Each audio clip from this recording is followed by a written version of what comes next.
Hello, Joe from Joe K Models here. So after about 5 months of work on this, I'm finally completed the Tupolev TB3 World War II Soviet heavy bomber model kit from Mars Models.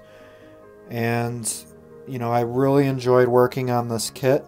It definitely challenged me in some areas, but, I'm very pleased with the end result.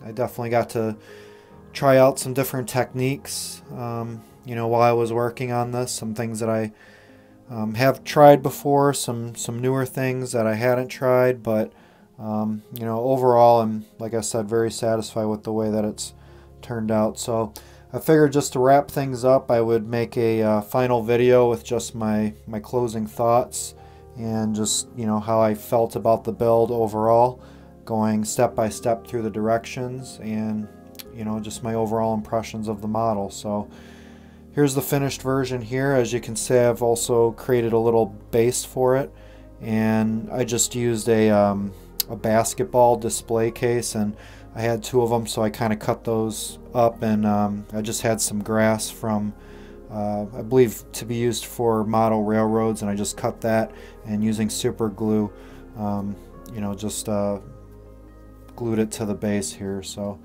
I just wanted to have a little something to display it on, so pretty simple fix as far as that goes. So let's take a look at the kit itself and go through it step by step. Okay, so the first thing to have a look at here is just the box that the kit comes in. So this is a hard airplane to find. I actually had to order this, and I believe this one came from the Ukraine when I finally got it. It took a little bit to get here, but there's not many versions that you can build. This one is by Mars Models, model number 14401, and it's a 2-in-1 kit, meaning that you can build the bomber version, which is the one that I did, or you can opt for this polar transport craft as well. And the artwork is, it's okay. I might have preferred something a little bit more colorful.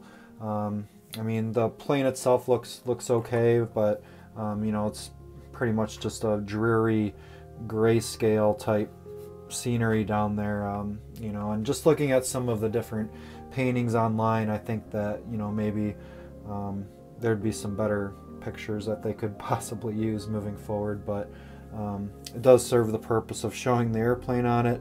And in the box it also has some different models that you can get, some of which are very unique, so definitely suggest checking them out, and maybe you can find something that you'd like to work on as well. So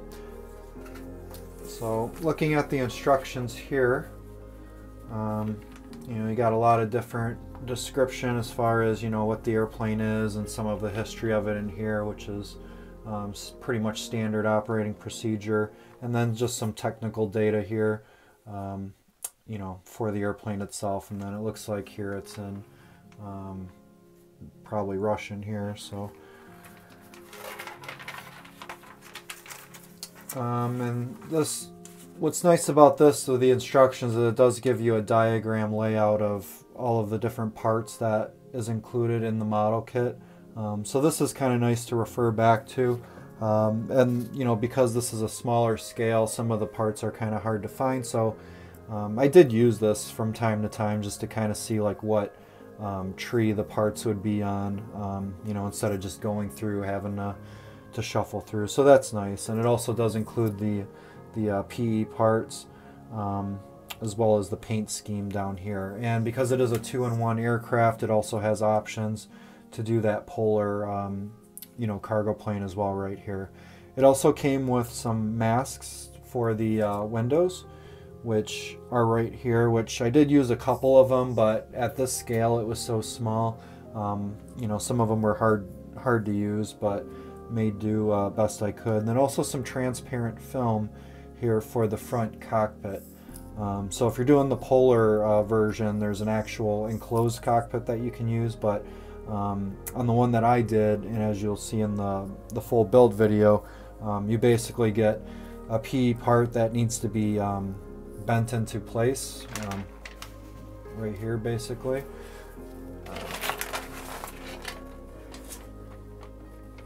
So this part right here, you need to basically take that out and bend it into place. And then you have these clear films that go on top of it, but I just used some Future to make the clear window piece there. And then you also have the color scheme right here, and the two that it's calling out are the GSI and Humbrol colors, but I went on and because I use Tamiya paints mostly, found a color converter, and that's where some of these notes are, just like, you know, what colors do I need to approximate those colors.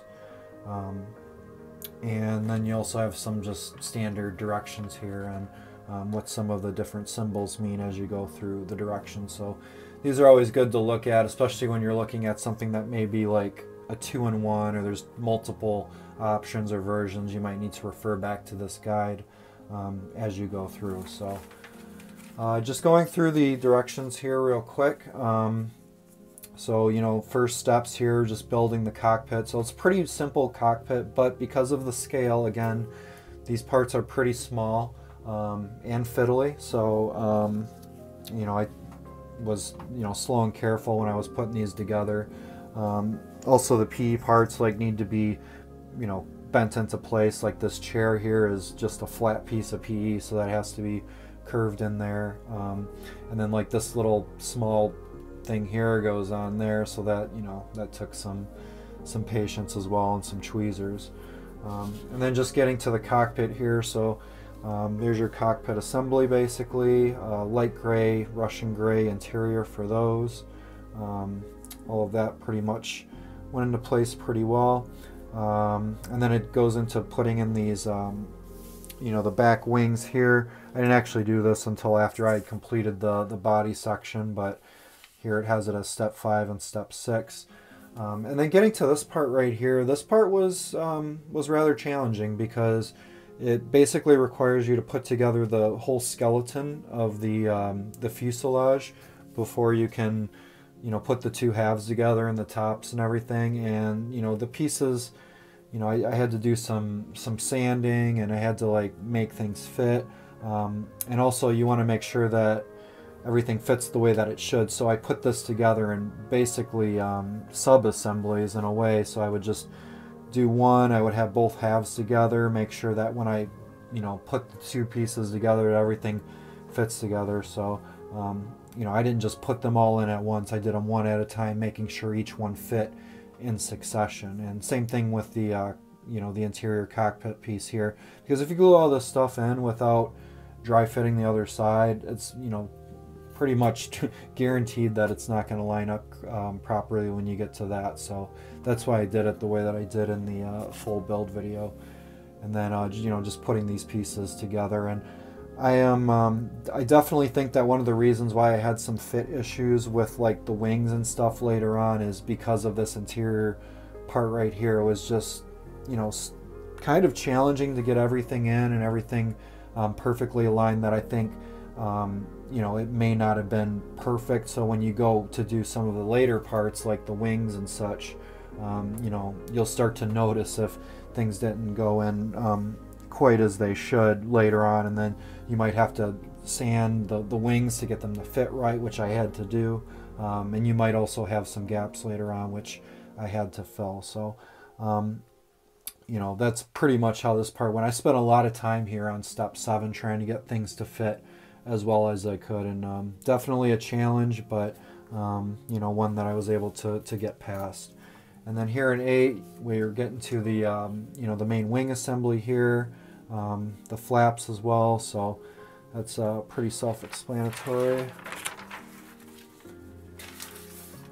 And then, you know, as I was saying here, here's the engine pieces here, and then you got some PE parts to go under there.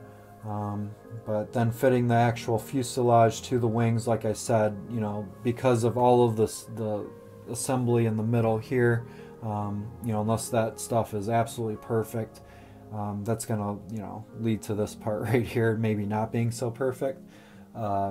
So that's basically what I ran into. And, you know, on the bottom of the airplane there were some gaps, you know, because I had to make the wings fit a little bit. I had to freestyle that a little bit. I had to go back and use milliput, you know, to seal some of those bigger gaps. So, and then here are the wheels. Like a lot of this stuff I waited till the very end. Like I pretty much put the fuselage, you know, together with the wings, and then, you know, I went on to the painting once I got all of that and all of the wheels and everything. You know, these are pretty much later sub-assemblies that I did. And you can see here you got some different options. Like with the wheels, you can use the PE parts in there, or it did have some plastic as well. So you had some different choices down there. So some of these directions are a little bit confusing, you know, just the way that it's laid out. But, you know, if you take your time, it's not too big of a deal. And then depending on what version you have, like some of these guns here, you can have them enclosed. There's a version here that has like the glass gun enclosures. Mine do not, but I built an earlier version. So you can also have the guns on the bottom of the plane out if you want with the machine guns, but I opted to have those enclosed. So if you want them enclosed, all you got to do is just pretty much glue this bottom piece in there, but you do have that option as well as going into, you know, the bomb racks and that type of thing. And then down here, just you know, putting these pieces together. This back, I don't know what you would consider it, but this thing that drags on the ground at the back of the plane, this piece right here, you know, kind of a challenge to keep this on the plane, especially if you're moving it around and painting it. This actually got broken, I believe, twice, and I had to repair it. But just some notes on that. And then the putting on the you know, the landing gear pieces here. This was a little bit of a challenge as well, just to make sure that everything, you know, fit, you know, correctly the right way. But with some patience and some super glue, was able to get those on. And then another area of challenge are these PE parts. So these are very small. I believe they're railings, and if you notice, you'll see people jumping off the wing, paratroopers. I think these might be there for them to hold on to while the plane is flying. If anybody knows that for sure, I'd be curious to know that, but that's what I'm thinking they are.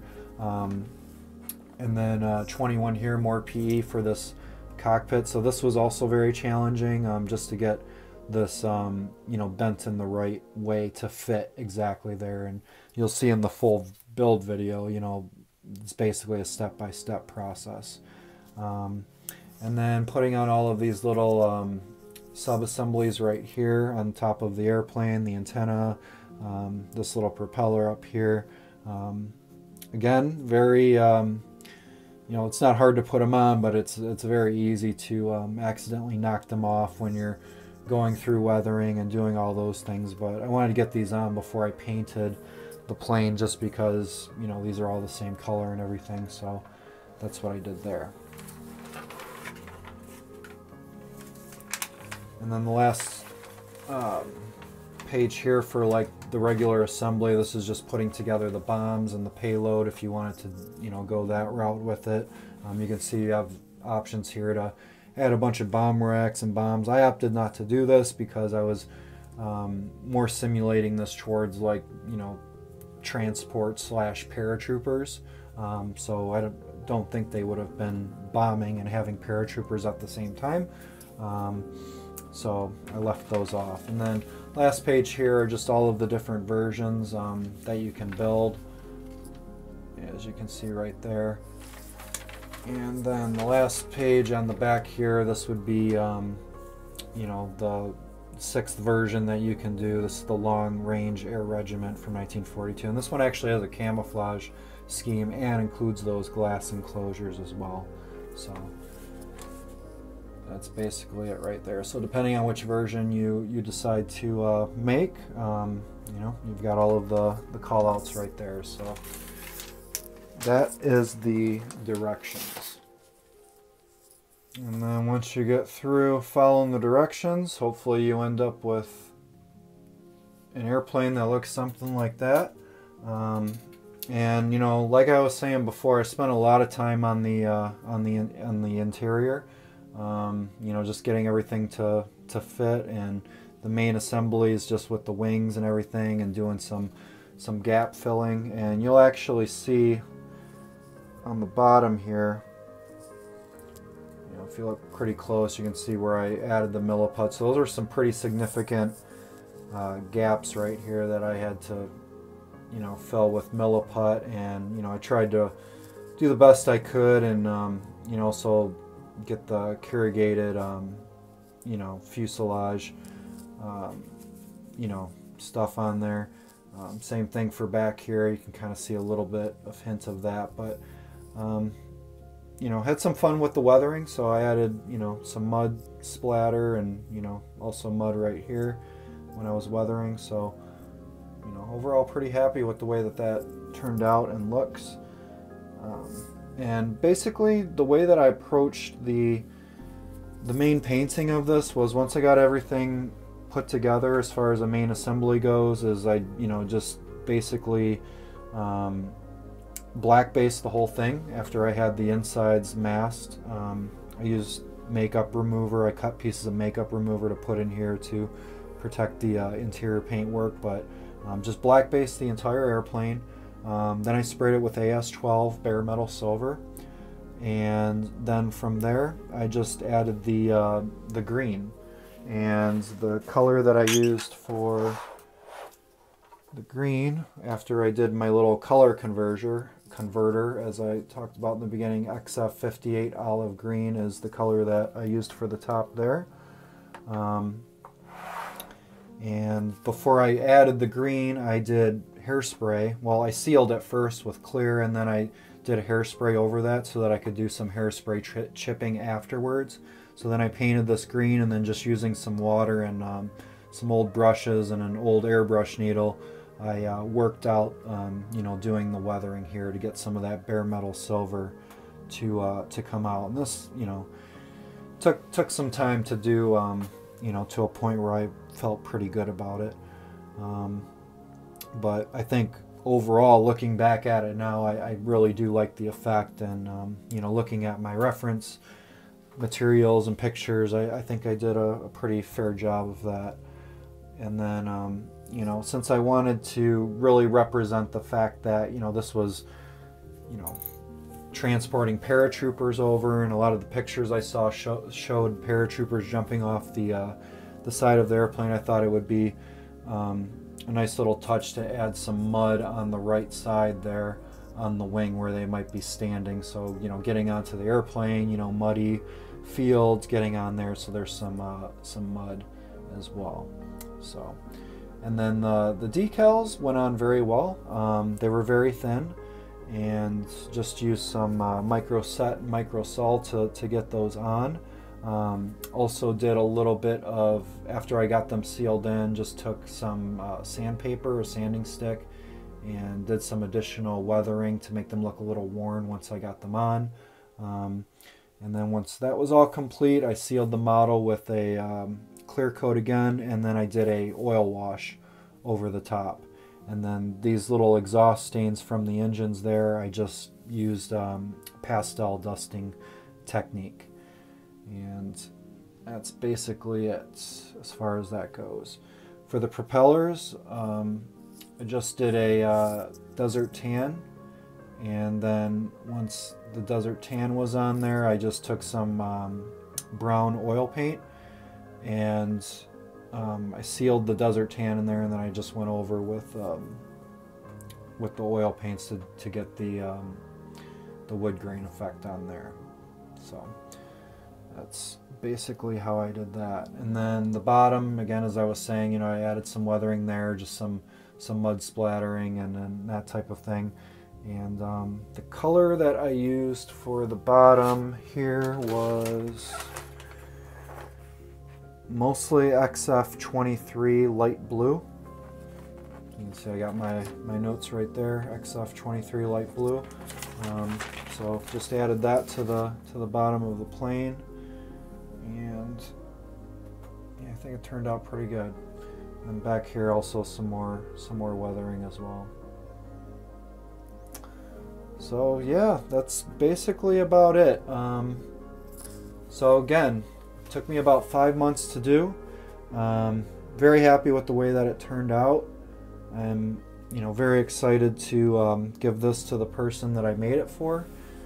And overall, I had a really good experience with it. Definitely had its challenges, definitely had its moments where I had to step away, especially, doing some of the PE parts and some of the fiddly stuff. Another thing here is one of these guns actually got lost inside of the airplane and I could not get it out, so I had to basically